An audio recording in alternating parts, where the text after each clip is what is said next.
అలా రాసిపెట్టుంది. ఏం చేయాలి అని అంటారు చాలామంది. విధిరాత దేవుడెరుగు. కానీ మన జాగ్రత్తలో మనం ఉండాలి కదా.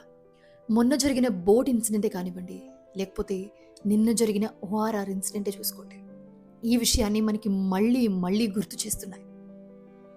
లాంగ్ డ్రైవ్ చేసినప్పుడు, ఇలాంటి పడవ ప్రయాణాలు చేస్తున్నప్పుడు, ముఖ్యంగా మనతో పాటు కుటుంబ సభ్యులు, చిన్న పిల్లలు ఉన్నప్పుడు చాలా చాలా అలర్ట్గా ఉండాలి. సమ్మర్ హాలిడేస్ వచ్చేసాయి. బయటకు ఎక్కడికైనా వెళ్దామని చెప్పి శ్రీనివాస్ అండ్ అలాగే శివకుమార్, బావ బామ్మర్తులు ఇద్దరు ఫ్యామిలీలు కారులో బయలుదేరారు.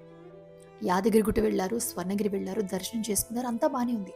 దాని తర్వాత చిలుకూరు వెళ్ళి దర్శనం చేసుకుందాం అనుకుని బయలుదేరారు. శంషాబాద్ ఓఆర్ఆర్ దగ్గర ఆగి ఉన్న లారీని ఢీ కొట్టడంతో కారు మొత్తం నుజ్జు నుజ్జు అయిపోయింది. కారులో 7 ఉంటే 4 పెద్దవాళ్ళు, 3 చిన్నపిల్లలు.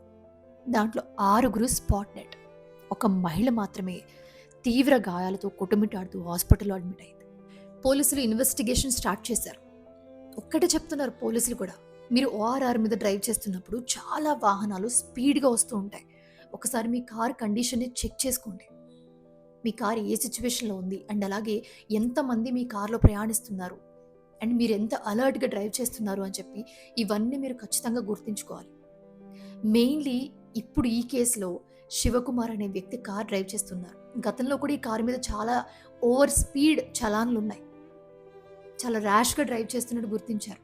ఈ కార్ ఓఆర్ఆర్ మీద డ్రైవ్ చేస్తున్నప్పుడు ముందు ఆగి ఉన్న లారీ దూరాన్ని ఆయన గమనించకపోవడం, దాన్ని అంచనా వేయలేకపోవడం ఒకటి.